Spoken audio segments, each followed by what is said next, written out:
Welcome back. These are the notes for section 11.3, day 2 for college algebra. We're looking at geometric sequences again and series, focusing mostly on the sum or series that are geometric. And there's two types. We have finite ones, and I need you to underline the word finite here. We have finite sequences, in which case we use this more complicated looking formula. It says the sum of our first n terms is our first term, and then we're multiplying that to this ratio, and we have 1 minus our r value to the nth power, n standing for the number of terms, divided by 1 minus r. And once again, r stands for that common ratio that we've experienced with geometric sequences. So this is the formula we're going to use for finite geometric sequences. That means a sequence that ends, or in our first example, a sequence that has a set number of terms that they want us to add together. All right, so looking at our first one, it says find the sum of the first 10 terms of the sequence. So even though we see this dot, dot, dot at the end, that implies it keeps going, it's infinite, we are told that we are summing just the first 10 terms. So that makes it a finite sequence because there is a stop to it. All right, so the first things that we need to find out, we need to know our first term. And in this case, we are given the first 3 terms of our sequence, so we know that our first term is -1. And our next thing we have to do is figure out what is the common ratio. So what is it that we're multiplying by to get to the next term? And we find that by taking our second term divided by our first term. So we have 6 divided by -1, which would be -6. And then our last thing is we have to know how many terms are we supposed to add up. And in our statement here, it said we were adding the first 10 terms. So now we have all of the pieces, and we just have to plug them into our formula. So we have S sub 10. We are summing the first 10 terms. Our first term is -1. And notice there's a lot of parentheses in this formula. We need to find everything in the top parenthesis before we divide by everything in the bottom. All right, so we have 1 minus our r value. And our r value is a -6. It's really important that we put that in parentheses. And we are raising it to the 10th power. And then we have to close off the parentheses on the top of our fraction. For our denominator, we simply have 1 minus our r value of -6. Again, putting the bottom in parentheses will make sure that it takes 1 minus -6 and finds that sum before we actually divide the whole thing by it. All right, so I need you to grab your calculators. I'm going to have you pause the video and actually try entering this on our calculator because it's very common for students to make mistakes in how they enter it. So watch where the parentheses need to be and pause the video, and when you think you have your answer, go ahead and turn it back on. All right, so for the sum of those first 10 terms, we should be getting 8,638,025. If you did not get that for your sum, stop the video again and try again, re-looking at what you typed in and compare it to where we have all of the parentheses in my example here. All right, our second one, it says to find the sum of the first 11 terms. Again, it's showing this as an infinite sequence, but they are giving us a finite number of terms to add together. So that tells me that n is 11. The other things that we need in our formula, we need to know our first term and we need to know our r value. So in this case, our first term is a 4. And to find our r value, remember we take our second term divided by our first term. So if we take -12 divided by 4, we get -3. All right, plugging it into our formula again. S sub 11, the sum of the first 11 terms, is our first term, 4. And then we have in parentheses 1 minus, in parentheses, our r value. So we have to take that -3 to the nth power, which in this case is an 11. We need to close off that top parenthesis, and we are dividing by 1 minus our r value. All right. And if you want to simplify, you know how to take 1 minus -3 and just type that in as a 4. That would be fine as well. All right, go ahead and enter it on your calculator. Go ahead and pause the video and then turn it back on to check. All right, we should be getting 177,148.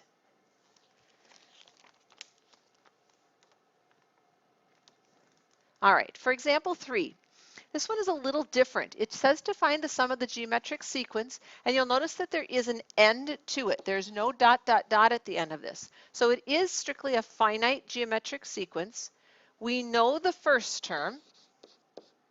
We are given that the first term is -2, and we can figure out the r value because that is simply our second term divided by our first term, which in this case would give us a 4. What we don't know is how many terms we're adding up because they have the little dot, dot, dot in the middle, so there's no way we can actually count all of these terms. So we are going to have to go back and use the formula we have for just a regular geometric sequence to figure out how many terms we actually have in this. All right, so if you recall, our formula for a geometric sequence is first term times our r value to the n minus 1. And plugging in what we know, our first term was -2. Our r value was a 4. We don't know how many terms we are adding up. We don't know how many terms there are in the sequence. But we know that the very last term, or the nth term, is -32,768, -32,768. So we're going to go ahead and plug that in here, -32,768. And we're going to have to work backwards and figure out what n value did we need to make that happen. So the first thing I would do is probably divide both sides by -2 to get rid of that, which leaves us with 16,384 equaling 4 to the n minus 1. Now there's two options here. We can do a guess and check to figure out what that should be, or we can use logs. So if you want to just start taking 4 to a power and try to figure out 4 to what power would give you 16,384, that is one option. The other option is to figure out using logs. So we can take the log of both sides. So the log of 16,384 equals the log of 4 to the n minus 1. And if you remember doing logs in previous years, powers get moved in front. Let me move this up a little bit here.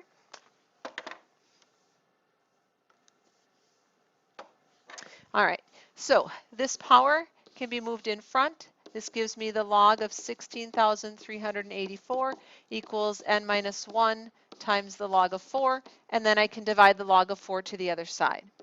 So I have the log of 16,384 divided by the log of 4, equaling n minus 1. All right, and using your calculators, taking the log of 16,384 divided by the log of 4 should give us a 7. And then solving for n would have to be 8. Okay, so that is one option for figuring out what our power needs to be here, how many terms we are actually adding up. The other option, again, is to go back here and just start taking 4 to a power and try to figure out what power do you need to get that 16,384. All right, so what we have now, we know that a equals -2 and that r is 4, and we just found that n has to be 8. All right, so now we can plug it into our formula. We are summing the first 8 terms. We have our first term of -2 times 1 minus our r value of 4 to the 8th power, and we're dividing by 1 minus 4. So again, grab your calculators and go ahead and try this. We've got the sum of the first 8 terms should end up being -43,690. Make sure that you are trying these with your calculator.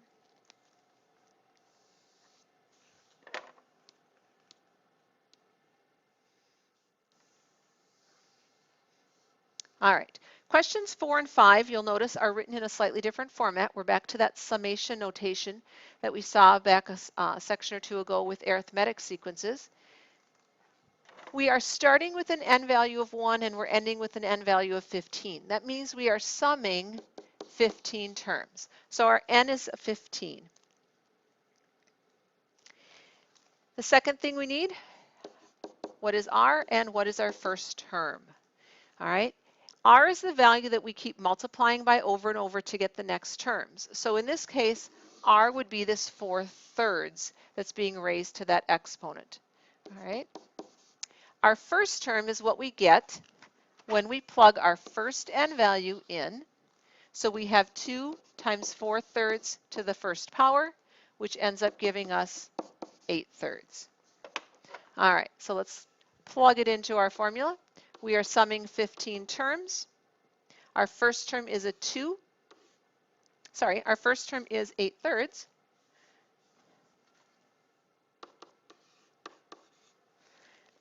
Our R value is 4/3, and we are raising it to the 15th power, and we are dividing by 1 minus 4/3.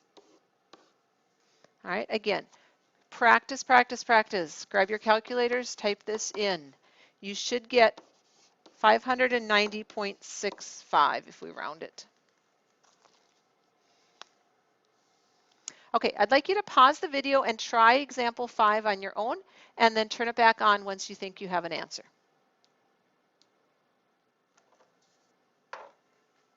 All right, let's check what we have.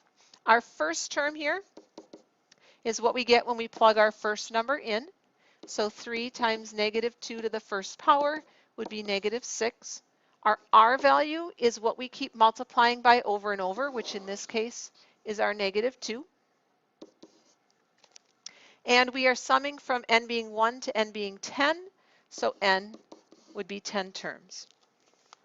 All right, so the sum of those 10 terms is our first term, -6, times 1 minus a -2, make sure it's in parentheses, to the 10th power, over 1 minus -2. All right, using our calculators, we should get 2,046.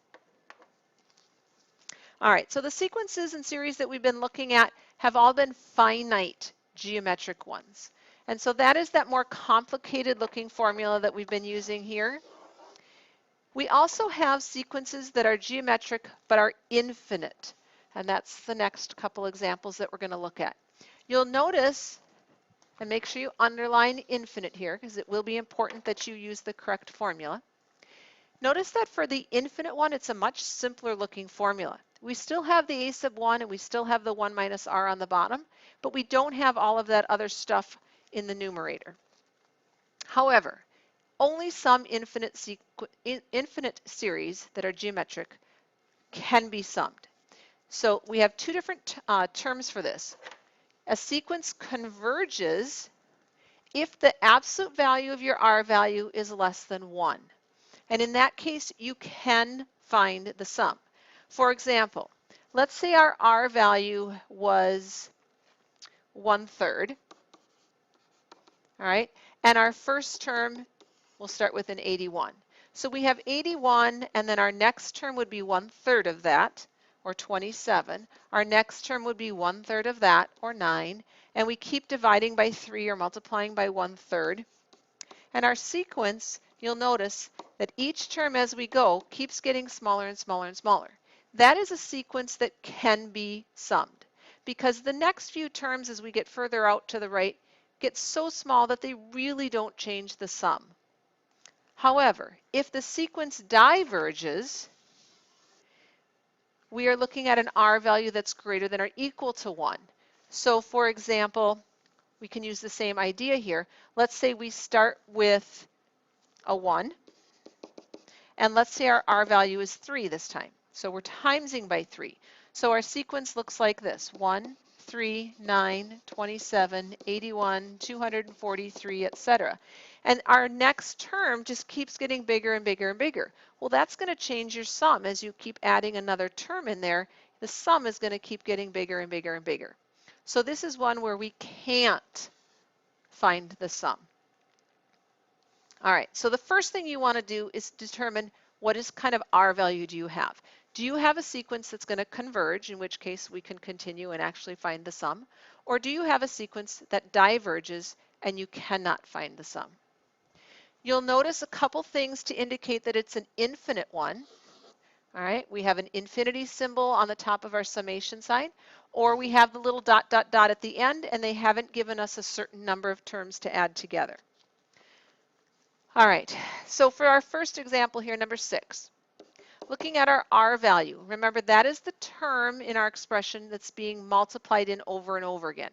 So that is this 0.6 piece.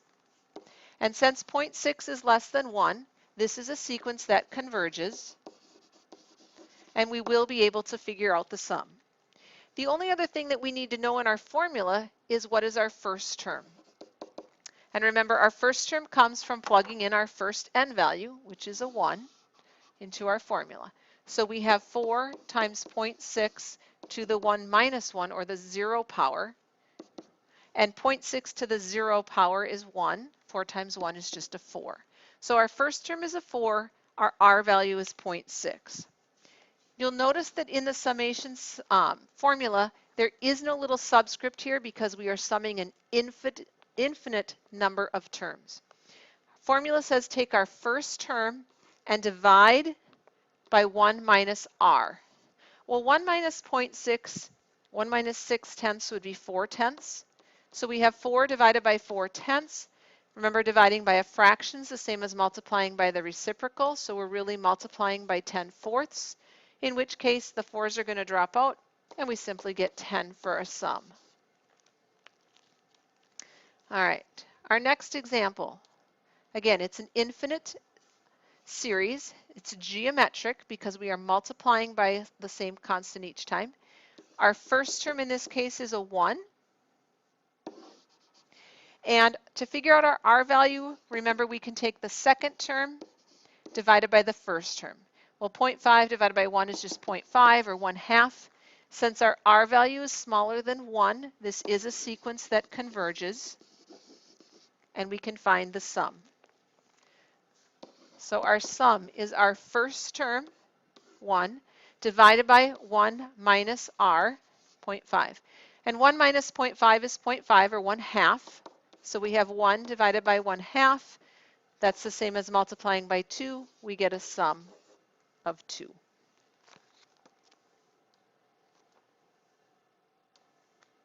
All right, example 8. Let's look to see, is this a geometric sequence? It's harder to tell with these numbers, so let's look at our R value. If we take 4 divided by 0.5, we take 5 divided by 4, we get 1.25.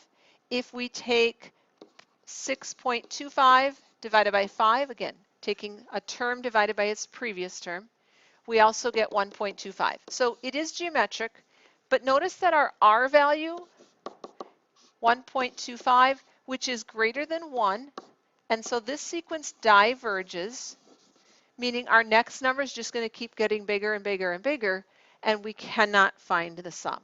So we say no sum.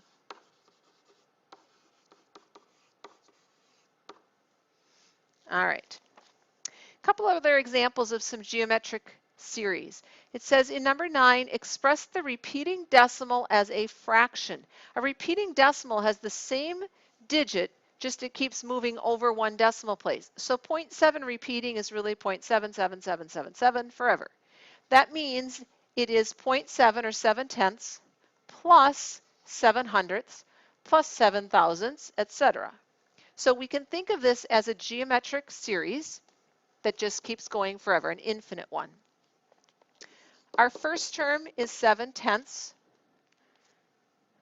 and I'm going to go ahead and write that as a fraction. It'll make our calculations a little bit easier, actually.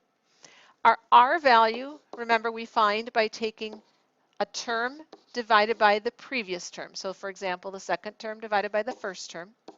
When we take 0.07, or 7/100 divided by 7/10, we get an R value of 0.1, which is the same as 1/10. All right, using our formula for the infinite geometric series, we take our first term, 7/10, and divide by 1 minus our R value of 1/10. Well, 1 minus 1/10 would be 9/10, and 7/10 divided by 9/10, the tenths part on the bottom is going to cancel out. We really have 7/10 times 10/9, and our 10s cancel, and we end up with 7/9 for a sum. So what they're saying is the repeating decimal 0.7 repeating is really the same or equivalent to the fraction 7/9. All right, our last example here is a word problem. We need to determine if this is representing a geometric sequence and whether it is going to be a series that is infinite or finite. So it says a golf pro signed a 30-year contract with Nike that will pay him $20,000 the first year with a 5% increase each year.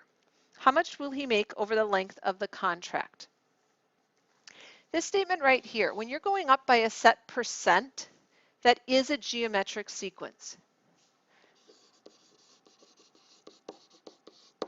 And the second thing we notice is that they've set a cutoff date. It's a 30-year contract, so there is an end to it, which makes it finite. So we are going back to that more complicated looking formula. The things we need to know are first term. Well, it says the first payment for his first year would be $20,000.